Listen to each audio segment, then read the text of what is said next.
Bonjour, je suis Chantal, Fraicheurmentalo sur les réseaux sociaux et je viens vous parler un petit peu de tricot. Donc je vous avais laissé la dernière fois avec un projet d'amélioration d'une doudoune. Eh bien écoutez, c'est fait, je me suis sortie de cette affaire et je vous montre le résultat.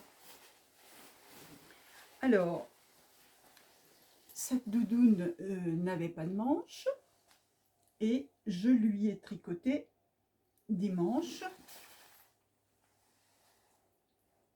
voilà, qui vont ma foi très bien. Je vous montre une fois enfilé le résultat. Voilà, donc j'ai pas beaucoup de recul pour vous montrer, mais vous voyez que... Alors j'ai ajouté du bord-côte que j'ai acheté chez Rascol. Parce que dans le bas de la doudoune, vous voyez, il y en a également. Donc, pour faire un ensemble, alors je vais essayer de vous bouger un petit peu pour vous mettre avec un peu de recul. Vous voyez, voilà. Donc, la doudoune parfaite avec ses manches. On reprend la position initiale. Voilà. Donc, écoutez, je suis satisfaite du résultat parce que c'est tout à fait ce que j'attendais de cette doudoune, qu'elle me tienne chaud. Et bien, c'est fait. Alors, j'ai mis mon projet sur Ravelry et j'ai noté en bas dans les notes ce que j'ai fait. Donc, je vous le dis brièvement ici, j'ai monté 72 mailles, j'ai fait 5 rangs de côtes, une, et j'ai commencé à faire des rangs raccourcis en allant jusqu'à 25 mailles avant le début du rang qui se trouve être en dessous. Alors, j'ai tricoté en rond, hein, bien sûr, je ne l'ai pas précisé. Donc, je suis arrivée à 25 mailles avant le début du rang, je suis retournée, j'ai fait pareil de l'autre côté. Et vous savez, en rebasculant la maille pour que ça fasse un petit pont avec deux jambes. Et le rang d'après, je repasse sur cette maille que je tricote les deux jambes ensemble. Et je vais quelques mailles plus loin. J'ai noté combien, je ne sais plus à cette heure-ci.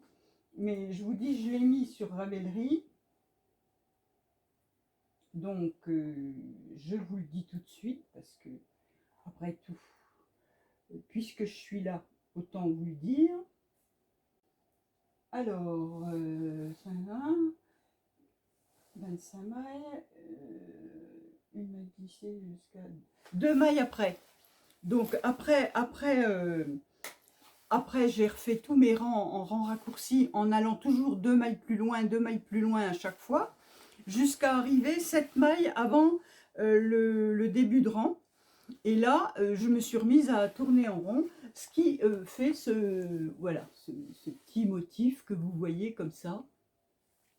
Et donc, j'ai tricoté jusqu'à la hauteur des coudes tout droit. Et à partir de là, j'ai fait 4 diminutions pour rétrécir le bas de ma manche.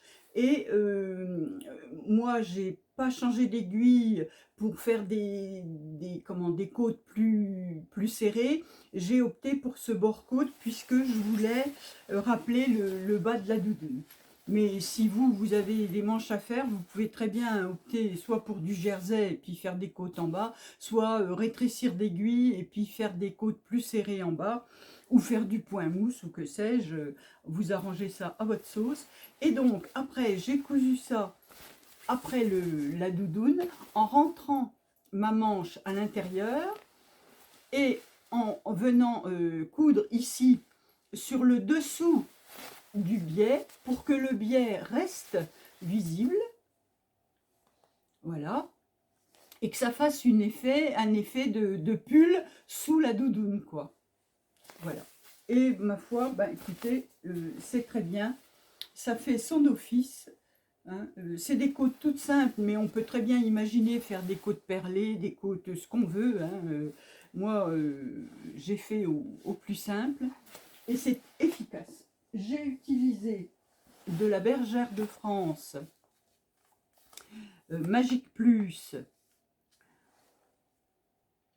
Est-ce qu'on voit? Est-ce qu'on voit? Voilà, bergère de France, Magique Plus, c'est une grosse laine qui se tricote théoriquement en 5,5, mais moi j'ai utilisé du 4,5 il me semble. Oui, j'ai utilisé des aiguilles 4,5 pour faire un tissu un peu serré, parce que des manches à courant d'air, ça ne m'intéressait pas non plus. Voilà, donc bergère de France. Alors, 2 mots sur la bergère de France. Moi, j'en ai recommandé parce qu'il m'en manquait, vous savez, et puis j'en avais recommandé de la écrue pour faire la même chose pour un autre pull que j'ai comme ça, sans manches. Mais j'ai été un petit peu désagréablement surprise de trouver au moins 3 nœuds dans chaque pelote. Sur les 3 pelotes, enfin, sur les 3 pelotes. Sur une des 2 pelotes utilisées complètement, j'avais 3 nœuds. Sur la deuxième, j'en avais 2. Et dans celle-là, ben, pas assez entamée pour dire, mais voilà, il y a des nœuds dans les pelotes, quoi. Alors, des pelotes qui font à peine combien de mètres, je vous dis ça. Parce que c'est pas du gros métrage, puisque c'est du gros fil. C'est du hareng.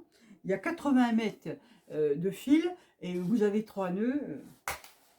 Pour moi, ça fait trop. Mais bon, c'est tout, c'est pas très cher. Voilà. Et puis c'est quand même efficace. Hein. Il y a un peu de laine, un peu d'acrylique là-dedans. 50%. Les yeux. 50% de laine peignée et 50% d'acrylique. Donc c'est parfait parce que quand je laverai la doudoune, ça passera au linge avec la doudoune. Et c'est tout ce qu'on demande. Mais voilà, il faut savoir que moi je ne suis pas enchantée de ces plots avec des nœuds. Bon, vous allez me dire, on les voit pas spécialement puisque je les ai mis à l'intérieur et tout, mais voilà, c'est pas non plus terrible. Alors, voilà, ça c'était une bonne chose de faite, comme on dit. Sinon, j'avais des chaussettes en route. Alors, où elles sont passées? Les chaussettes du petit neveu que je vous avais montré, que j'avais faites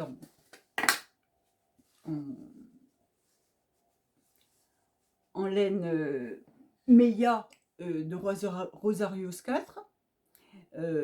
Donc très bien, hein, cette laine là c'est épais, hein, ça fait des chaussettes assez épaisses qui, moi je les tricote en 2,25, mais il faudrait peut-être les tricoter en 2,5, ça le supporte totalement. Ça fait une bonne chaussette d'hiver. Et j'avais également, pour finir d'utiliser mes plots de Meia, puisque il m'en restait 50 et quelques grammes, je me suis dit je vais faire des soquettes à la petite nièce hein, qui va avec le neveu. Et voilà, j'ai ajouté des restes de pelotes que j'avais, un peu de noir, un peu d'orangé qui se retrouve dans le... Et puis la Meia ici, et là c'est de la tweed de Regia, qui est plus fine. Mais bon, ça ne se voit pas trop. Mais on voit quand même que la chaussette est... si je vous l'enlève du... On voit qu'elle est un peu plus souple, vous voyez, un peu plus lâche. Ça fait un petit bombé. Ben parce qu'elle est plus grosse. Hein. Voilà. Alors, c'est toujours ma recette, vous savez, des chaussettes, des Lily Sock que je considère comme étant maintenant mes chaussettes à la vanille, parce que je connais le... Voilà, c'est là que je veux vous montrer, vous voyez, elle est... Bon, ça ne fera pas ça sur le pied de la jeune femme, parce que ici, mon petit mannequin de pied, il est tout fin, mais on voit que la Meia est plus épaisse. Voilà. Donc, voilà mes petites chaussettes terminées. Alors évidemment, quand tous ces projets-là ont été terminés, j'avais terminé mon châle pluie d'étoiles il n'y a pas longtemps. Donc, je me suis lancée dans un autre châle. Alors, évidemment, je vous prends, je suis au milieu d'un rang. Quelle idiote. Alors, je termine ce rang et je vous reviens. Voilà. Donc, je suis en train de tricoter le Wendy's Fern. Et je suis arrivée à la dernière section. Alors, il n'est pas très grand comme ça, mais je pense qu'une fois bloqué, il sera un petit peu plus... C'est un châle à un écheveau. Alors, il est tout simple, c'est sur une base de point mousse avec des petits jours, vous voyez, qu'on fait soit en quinconce, qui se répètent, enfin, voilà. Il y a plusieurs sections. Voilà. Alors, il est vraiment... c'est de Princesse Grenouille, le patron.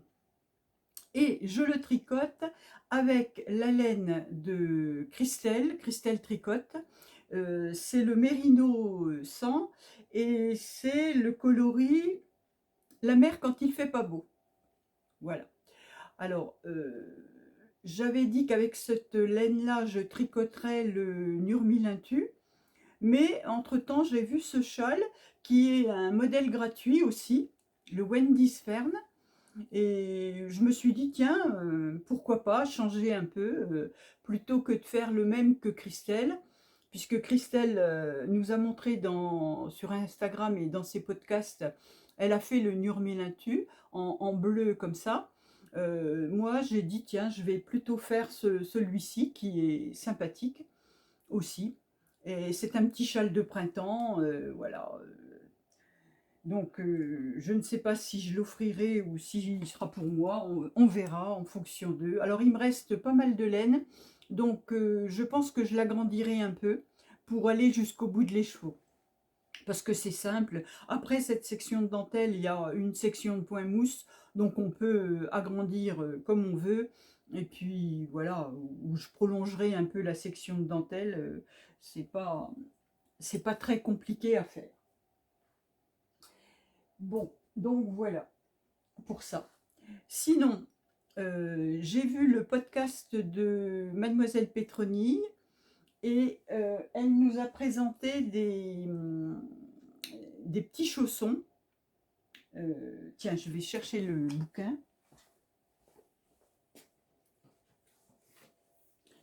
Et des petits chaussons qui sont dans le bouquin 52 weeks, 52 weeks of socks, 52 semaines de châle. Et elle avait eu le patron dans un kit en ayant, c'est un cadeau que lui avait fait Anna de l'Anaï Tricot. Et donc ce sont ces petits chaussons là. Et elle nous a montré dans son dernier podcast qu'elle les avait tricotés avec de la laine Nimbus de Fonty. Et je trouvais le résultat très joli. Alors évidemment, aussitôt le podcast terminé, je me suis lancée sur une commande de Nimbus de Fonty. Alors, j'ai pris 3 plots de gris. Un gris, vous l'avez un peu trop bleu là sur votre... Encore que, oui, c'est un gris, voilà. Là, vous avez la bonne couleur. Alors, Nimbus de Fonty, 50 grammes, 150 mètres, aiguille 3,5. Voilà. J'ai pris du bleu comme ça, un bleu pétant, un bleu canard. Et j'ai pris un rouge un peu moins, plus comme ça. Voilà. Alors, j'ai pas besoin de toute cette pelote là pour faire une paire de chaussons, mais je prévois Noël prochain et je me dis que des petits chaussons comme ça, je pense qu'il faut une pelote de chaque pour faire une paire. Eh bien, tout à fait sympathique. C'est pas très long certainement à faire. Et puis, eh ben, écoutez, au fil de l'année, je vais pouvoir me faire ces petits chaussons là. J'en ferai déjà une paire pour moi pour, pour vérifier que je suis en capacité de les faire et qu'ils soient assez jolis. Mais bon, je pense qu'en s'appliquant un peu, ça doit être... voilà, ça c'est la semelle.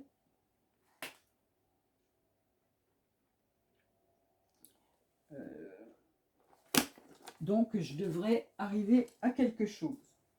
Donc, voilà un projet à venir dans pas très longtemps pour me distraire. Alors, je fourre tout ça là-bas. Et le sujet brûlant de l'actualité, j'ai un collier qui est un peu lourd. Le sujet brûlant de l'actualité, c'est, je vous avais dit que je voulais teindre de la laine. Et ma foi, je me suis lancée.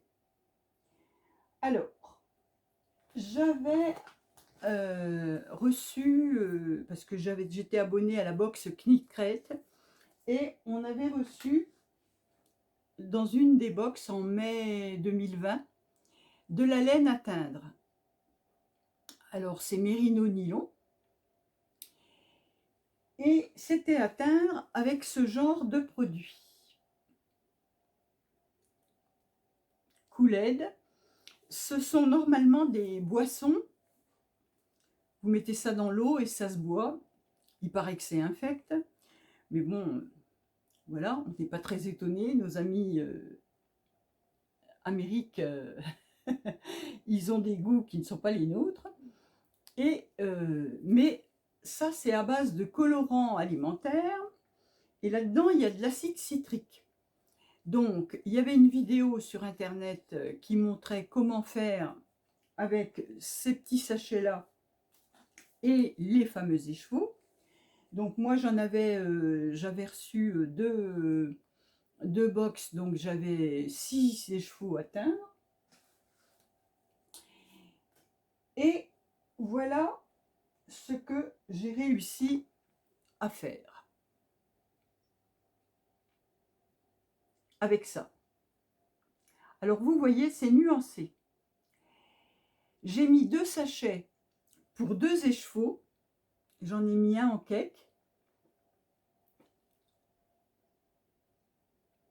Est-ce que je peux vous le montrer mieux que ça? J'ai mis de la lumière parce que si je ne mets pas de lumière, il fait... Voilà, mais vous avez à peu près... Alors, normalement, ça, c'est rouge cherry.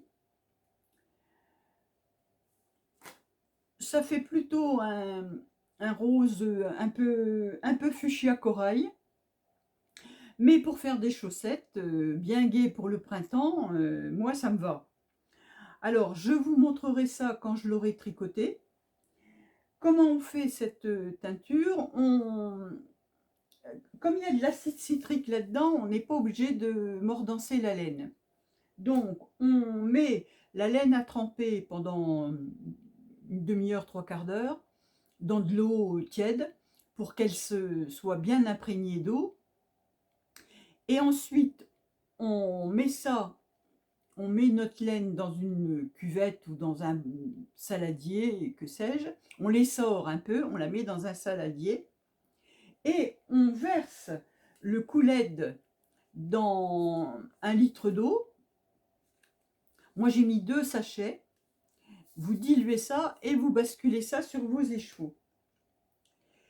Comme je trouvais que ça n'imprégnait pas suffisamment, parce que la laine, elle boit aussitôt le colorant. Vous vous retrouvez avec de l'eau claire et toute la laine pas très teinte. Donc, j'ai complété parce que je m'étais acheté du colorant alimentaire dans mon magasin, dans ma grande surface locale, ma supérette, et il y avait du rouge, hein, le 3e flacon c'était du rouge, donc j'ai utilisé le 3e flacon que j'ai mélangé avec mon eau pour essayer d'obtenir moins de nuances. Parce que franchement, il y avait beaucoup de nuances. Alors là, il y en a, vous voyez, il y a de la nuance, mais c'est tout à fait acceptable pour faire des chaussettes. Bon, je ne ferai pas un pull avec ça, hein, parce que c'est beaucoup trop nuancé. Comme ils disent, il faut alterner les écheveaux. Non, merci. Hein. Voilà, donc ça m'a amusé, j'ai fait ça. Et j'avais acheté de la régia à teindre, je vous le rappelle, qu'on trouve sur le site des ciseaux magiques à 3 €, à moins de 4 € en ce moment. 3,91 ou 3,71. Moi, je l'avais payé 4,50 il y a un an. Voilà. Alors, c'est pareil, c'est mérino nylon. Alors là, comme c'était, je voulais l'atteindre avec des colorants alimentaires que j'avais acheté. Je vous remontre. C'était cette chose-là avec des petites flaconnettes à l'intérieur. Voilà. Vous voyez les petits flacons de colorants alimentaires.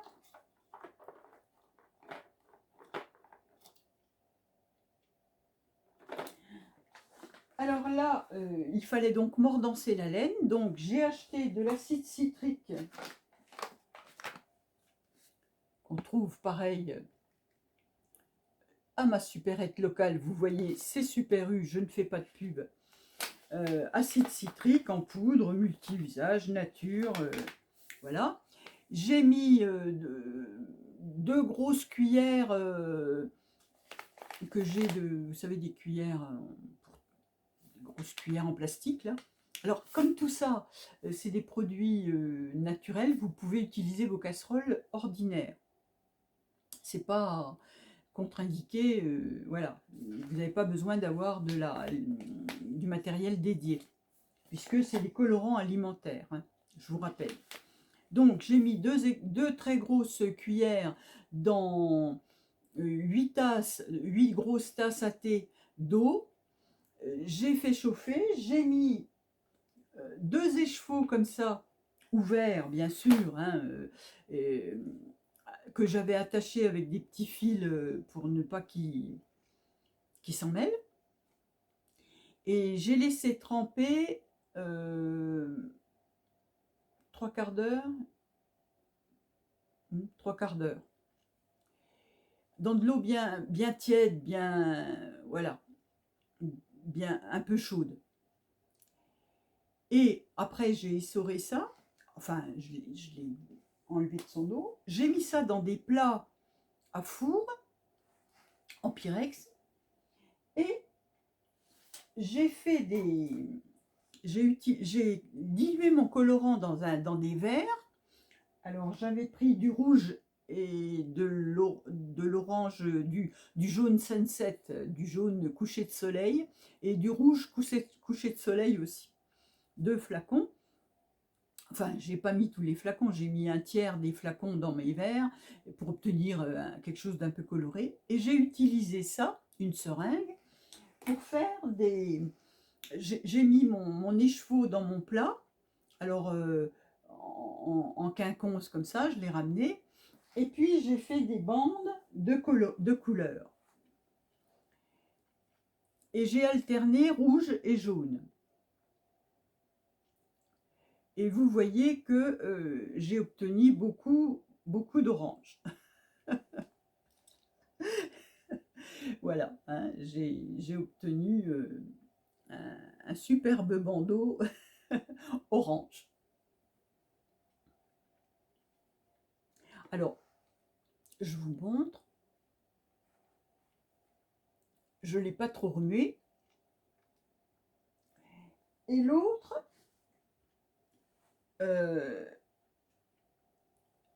que voici.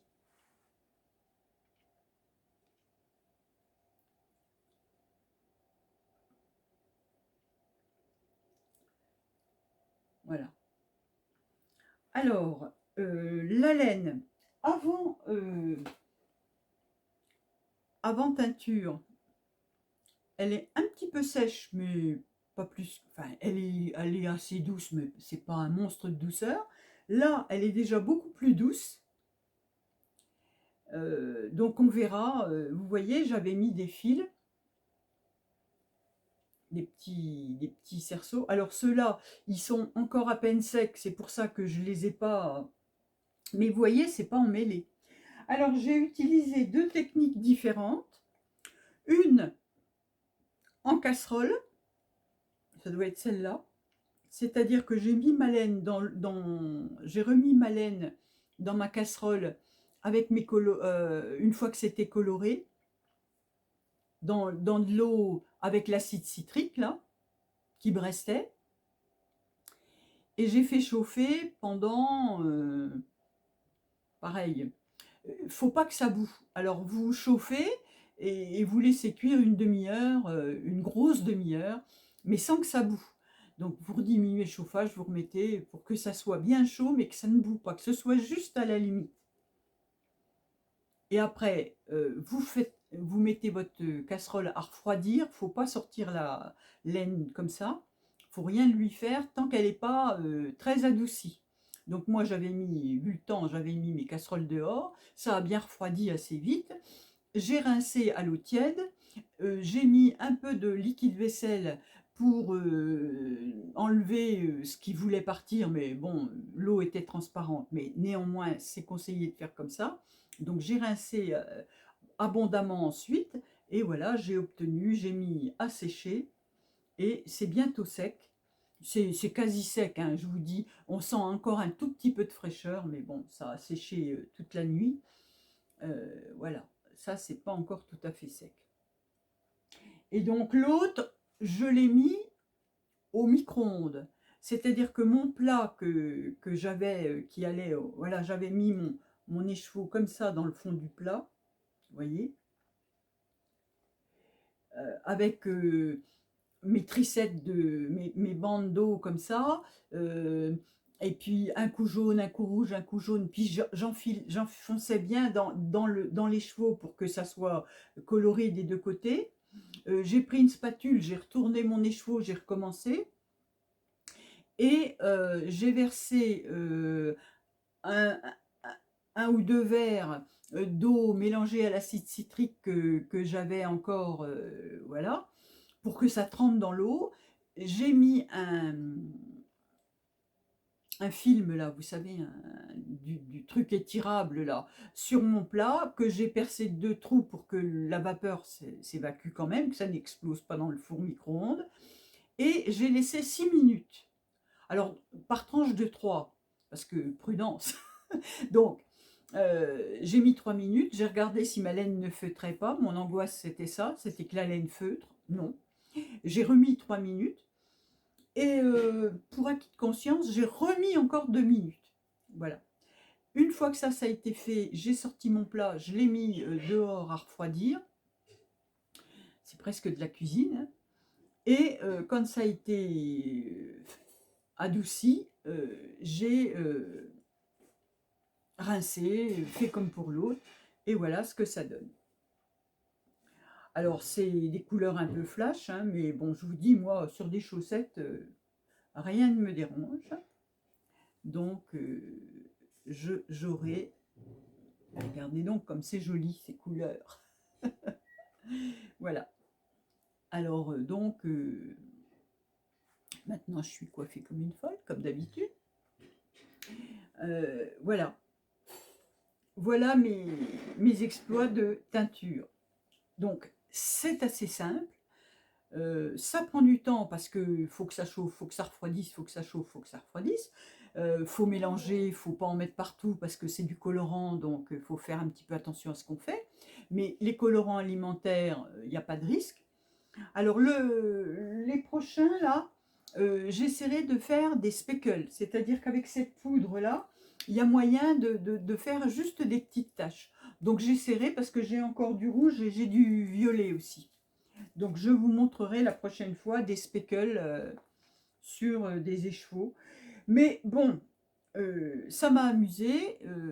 Je n'investirai pas dans ce système parce que les couleurs, moi, je ne suis pas assez douée pour faire de la teinture qui soit uniforme.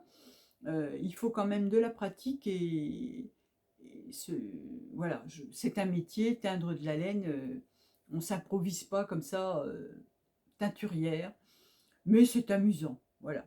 Et puis les personnes qui ont des enfants, ça peut être rigolo de faire ça avec des enfants parce que c'est sans danger, hein. À part quand vous sortez la laine du micro-ondes où il ne faut pas mettre le nez dessus, il faut attendre que ça refroidisse et puis c'est pas la peine de s'ébouillanter. Pareil pour les écheveaux que vous mettez à cuire, il y a de l'eau bouillante, enfin quasi, donc attention, mais bon, en prenant cette précaution-là, vous avez euh, des possibilités infinies avec toutes ces petites couleurs. J'essaierai dans les tons de vert et dans les tons bleus puisque j'ai encore des écheveaux. Voilà, donc je jouerai encore avec mes couleurs, mais je pense que je n'en ferai pas une habitude. J'aime encore bien ce coloris-là. Voilà pour mes exploits de teinture.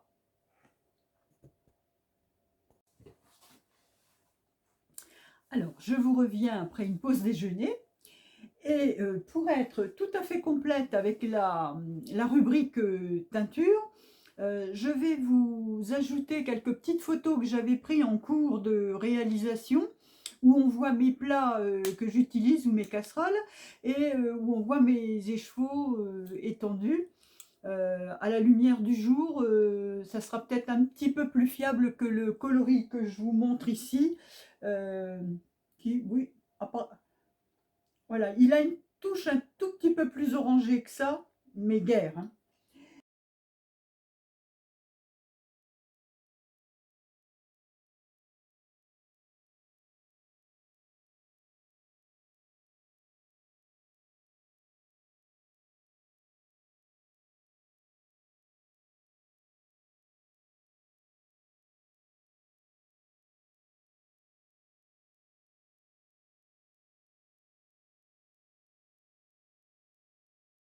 Voilà. Et puis, il me reste comme expérience à faire, à utiliser ce qui était dans la box de l'écheveau solidaire de Noël, qui est à base de teinture naturelle aux plantes. Donc, je devrais obtenir un jaune un peu pâle.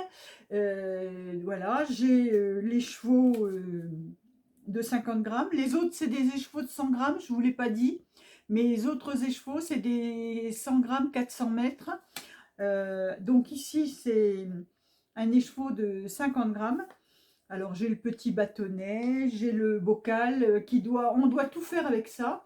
Et puis, j'ai le mordant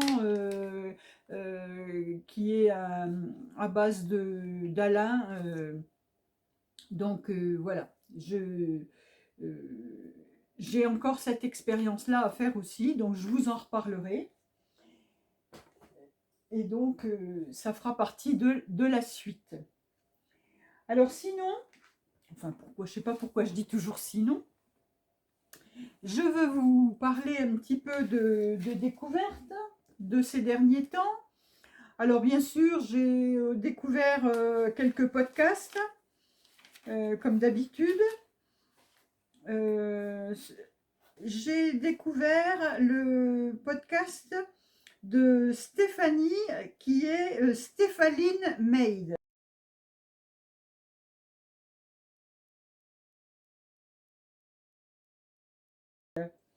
Alors, je vous mettrai une photo de sa chaîne. Et donc, voilà, très intéressante. C'est un premier épisode, c'est sympa comme tout. Et puis, j'ai aussi découvert, parce que je regardais les ventes du tricot, mais elles n'ont pas fait d'épisode depuis un moment. C'est deux personnes, une qui habite en Normandie, l'autre en région parisienne, qui sont amies et qui font des podcasts ensemble, tout à fait rigolotes et sympathiques. Et vu la pandémie, là, elles n'ont pas pu se rassembler. Donc, celle qui habite en région parisienne, Anne, elle s'est mise à faire un podcast aussi, donc j'avais pas vu, et là je l'ai découvert par l'intermédiaire de Sylvie Escamouzeg sur Instagram, et donc qui fait le podcast avec elle à l'occasion. Et donc pareil, je vous mettrai le lien en barre d'infos.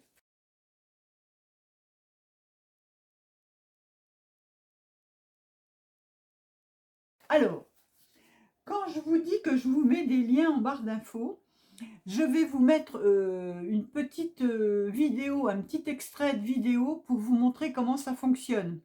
Quand vous regardez les vidéos sur votre ordinateur ou sur votre téléphone, sous la vidéo, il y a un petit signe en V comme ça, ou écrit plus, et vous cliquez là-dessus, vous arrivez sous la vidéo, là vous avez une description, un texte qu'on vous met pour expliquer ce qu'il y a dans la vidéo. Et quand je vous dis que je vous mets des liens, ils sont là-dessous. C'est-à-dire que quand vous cliquez, vous arrivez directement sur les informations dont je vous parle. Je prends le temps, et c'est ce qui prend beaucoup de temps d'ailleurs, de vous remettre tous les liens de ce dont je vous parle. Donc c'est comme ça que vous arrivez à avoir par exemple les liens vers la laine dont je vous parle, les boutiques dont je vous parle, les patrons dont je vous parle. En cliquant, vous arrivez directement dans Ravelry sur le patron. Vous n'avez pas à le chercher avec le nom et tout ça, vous arrivez directement sur le lien. Donc, j'ai fait une toute petite vidéo explicative sur la base de mon ordinateur, de mon écran d'ordi. Donc, je vous la mettrai ici pour que pour ceux et celles qui ne connaissent pas cette subtilité. Alors évidemment, si vous regardez les podcasts sur votre téléviseur, vous n'aurez pas ces liens accessibles sur votre téléviseur. Mais rien ne vous empêche de retourner voir la vidéo sur votre ordi ou votre téléphone type smartphone et d'accéder à ces informations. Voilà. Donc, je vous le dis parce que j'ai eu plusieurs personnes qui m'ont interrogé sur justement les boutiques où j'achetais ma laine, et pourtant il y avait les liens mais elles n'avaient pas su accéder. Donc pour celles et ceux qui ne savent pas, voilà comment ça se passe en suivant la petite vidéo que je vous mets ici.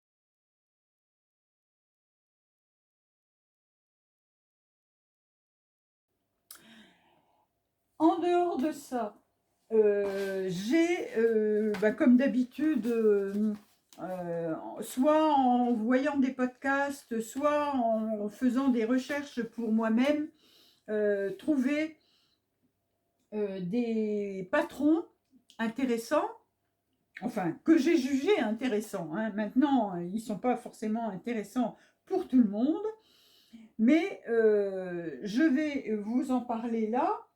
Alors donc, il y a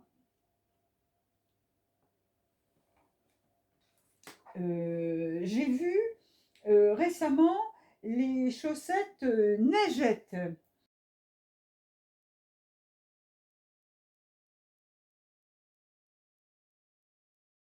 Alors, comme de la petite neige, neigette. Alors, c'est pas un patron gratuit, mais c'est un patron de tricot design MCL, Marie-Christine Lévesque, et c'est un jacquard de petits triangles. Donc, bon, vous pouvez acheter le patron, effectivement, ou vous pouvez vous en inspirer. Personnellement, je pense que je me contenterai de l'inspiration pour essayer de reproduire une ou deux bandes de ce type de jacquard en triangle. Voilà, sans forcément investir dans un patron, mais c'est toujours assez intéressant. Alors, j'ai vu les chaussettes Wyatt Socks.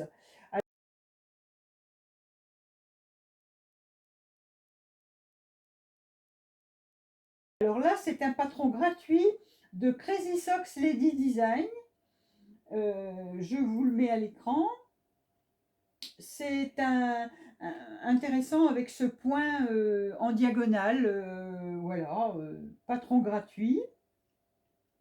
De belles chaussettes. Alors, il y a beaucoup de chaussettes dans mes recherches parce que je cherche toujours de l'inspiration. Il y a aussi les chaussettes Papageno. Alors,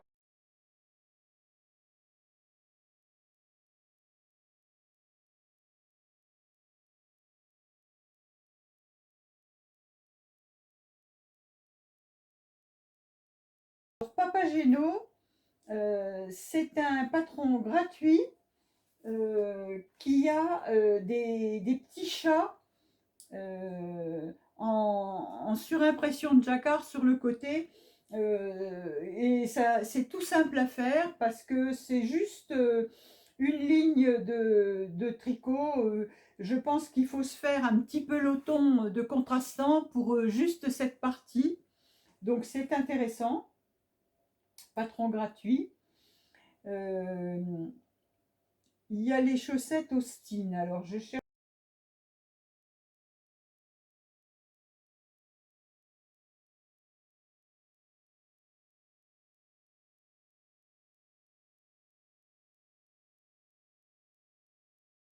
Donc je vous les présente là.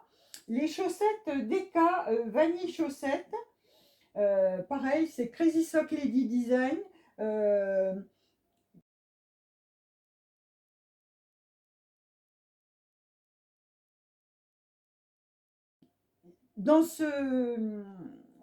Chez cette designer là, il y en a pas mal. Il y a pas mal de chaussettes qui sont gratuites. Vous pourrez aller voir Crazy Sock Lady Design. Il y a tout un tas de chaussettes intéressantes. Ensuite, le pull raglan de Pearl Sew.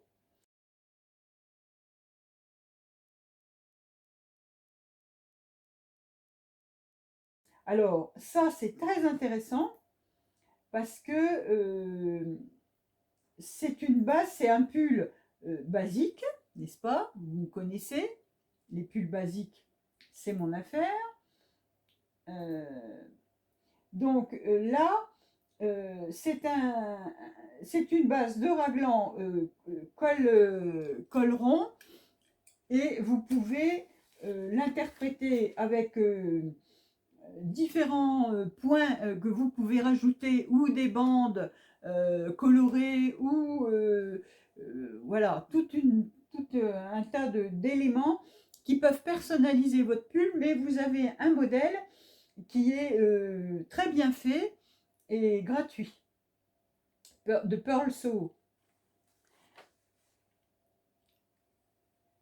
Alors, Pearl Sew, il y a le Nimbus Col.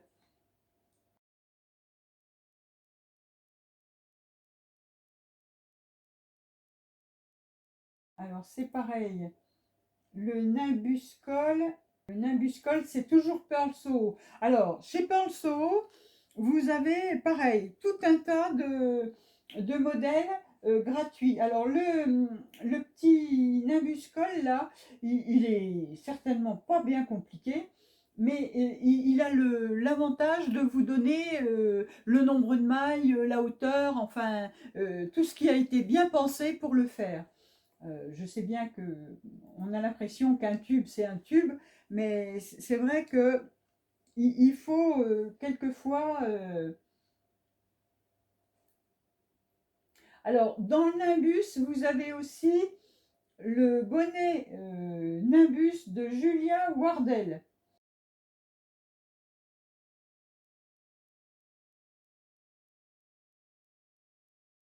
Alors qui n'est pas la même chose, mais c'est gratuit aussi.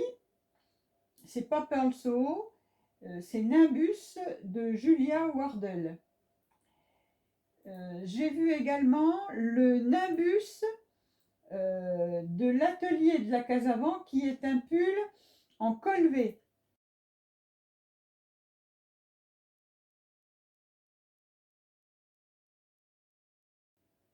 C'est comme ça que je navigue sur internet en partant d'un.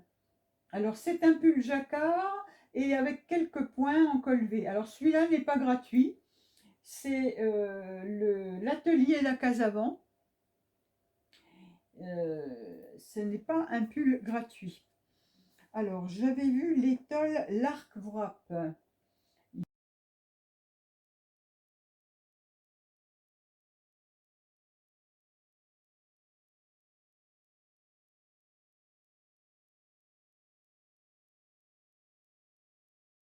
Alors les tulles, c'est Pearl Soho également. Alors c'est une grande écharpe avec un motif de point texturé. Voilà, toujours, c'est des modèles gratuits, donc on peut s'en inspirer puis les aménager à notre convenance.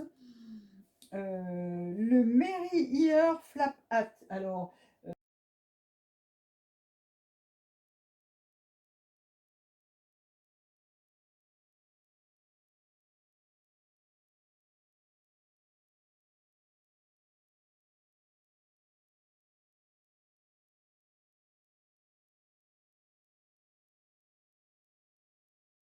c'est toujours du Pearl Soho ça. C'est un petit bonnet avec des oreillettes comme ça. C'est assez marrant pour les enfants, mais même pour adultes, hein, si vous avez une tête à bonnet. Alors c'est intéressant parce qu'il est il y a nombreuses tailles. Il a beaucoup de tailles. Donc voilà. Euh, il y a le top down ear flap hat. Alors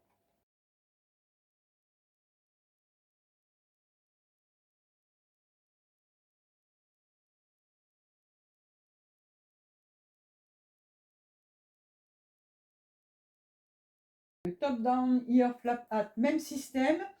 Un bonnet avec des petites oreillettes.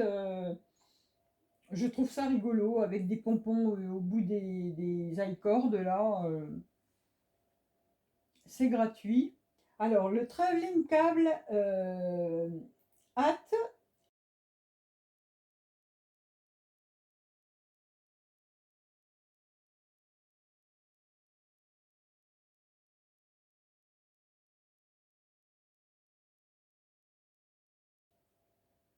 c'est un bonnet avec des torsades. Très joli, gratuit. Et vous avez également les mitaines qui sont assorties. Ça peut faire des jolis petits cadeaux pour Noël. Alors, j'ai vu aussi une étole de, espace tricot. Pareil, c'est intéressant, c'est en grosse laine, c'est en laine d'éca.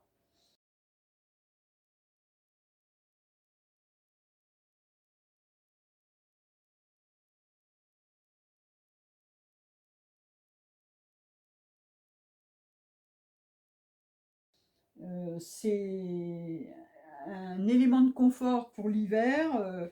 Bon, c'est un peu tard pour la tricoter maintenant, mais je veux dire, ça peut aussi faire un vêtement pour l'hiver prochain. Donc voilà les patrons que j'ai découverts. Et sinon, j'ai vu que le livre, ça c'est celui des chaussettes. Alors la même chose que ça, mais pour les châles, existe actuellement en gros volume relié, et ça coûte 40 €. Et il va être mis à la vente en brochet comme celui-ci, en souple, à partir du mois de juin. Il coûtera 22 €. Alors, c'est le 52 weeks of shawl, 52 semaines de châle. Il sera à la vente à partir de juin. Il est déjà en précommande actuellement sur Amazon pour 22 €. Et moi, je l'achèterai parce que je vous ai déjà expliqué mon point de vue. J'ai pas besoin d'avoir une reliure. Moi, le modèle en brochet me suffira et 22 €, ça me va. C'est un tarif qui me convient. Donc, je pense que j'ai fait le tour de ce que je voulais vous présenter cette semaine. Alors, on arrive, on a dépassé les 1300 abonnés sur la chaîne. Donc, je pense que quand on arrivera aux 1400 abonnés, j'organiserai un petit concours. Donc, si vous êtes intéressé, eh bien, écoutez, abonnez-vous. C'est tout ce que je peux vous dire. Abonnez-vous à la chaîne. Et je pense que si vous êtes fidèle au poste, eh bien, nous atteindrons le chiffre fatidique. Et je peux déjà vous dire qu'il y aura à gagner le patron du châle Pluie d'étoiles que Cindy m'a fait le plaisir d'offrir. Voilà, elle me l'a proposé. Donc, je vous le dis dès maintenant. Si vous souhaitez gagner ce patron Pluie d'étoiles, eh bien, il fera partie des lots de mon concours, certainement au podcast prochain, si nous atteignons les 1400 abonnés ou 1500, soyons fous. euh, Plus on est de fous, plus on rit. En tout cas, je serais ravie de vous accueillir. Et ça me fait bien plaisir quand vous prenez le temps de mettre un petit mot, voilà, d'échanger sur différents sujets. J'apprécie votre présence en commentaire. Je vous retrouve aussi à l'occasion sur Instagram. Je sais que certains d'entre vous, comme Olivier me l'a expliqué, regardent les vidéos sur leur téléviseur. Et c'est vrai que sur le téléviseur, on ne peut pas mettre de commentaires et de pouces en l'air. Mais bon, c'est vrai que si vous y pensez, ça me fera plaisir d'avoir un petit pouce en l'air et d'avoir un commentaire ici, parce que ça met en avant la chaîne et ça permet une visibilité. Donc, tout l'intérêt de ces partages. Alors, j'ai noté qu'à chaque fois, j'ai quelques pouces en bas. Alors, je n'ai rien contre le fait que certaines personnes ne soient pas tout à fait sur la même longueur d'onde que moi ou n'apprécient pas ce que je fais.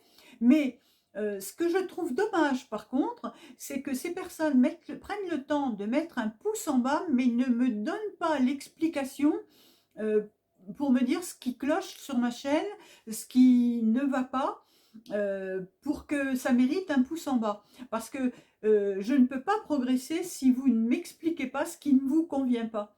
Donc, soyez gentils au moins d'expliquer votre pouce en bas, parce que si c'est seulement le fait que le sujet ne vous intéresse pas, je ne vois pas l'utilité de mettre un pouce en bas. Moi, les vidéos qui ne m'intéressent pas, je ne les regarde pas, mais je ne vais pas mettre un pouce en bas à quelqu'un qui a pris du temps pour proposer un sujet voilà, il a pris sur son temps pour fabriquer une vidéo. C'est du travail, ça ne mérite pas forcément si ça ne nous intéresse pas, on passe notre chemin. Voilà, c'est mon point de vue, bien sûr. Ça n'engage que moi. Mais j'aimerais comprendre qu'est-ce qui justifie un pouce en bas et me permettre d'améliorer ce qui ne convient pas. J'entends tout à fait, j'ai déjà eu des remarques sur le son qui n'était pas bon, eh bien j'ai essayé de corriger. On ne peut pas toujours corriger, mais si on peut, et on le fait. Donc voilà. En tout cas, à tous ceux qui mettent des pouces en haut et qui me donnent des petits commentaires, je vous remercie infiniment et je vous dis à très bientôt pour de nouvelles expériences et de nouveaux tricots. Je vous souhaite bon tricot à tous et je vous dis à très bientôt. Au revoir.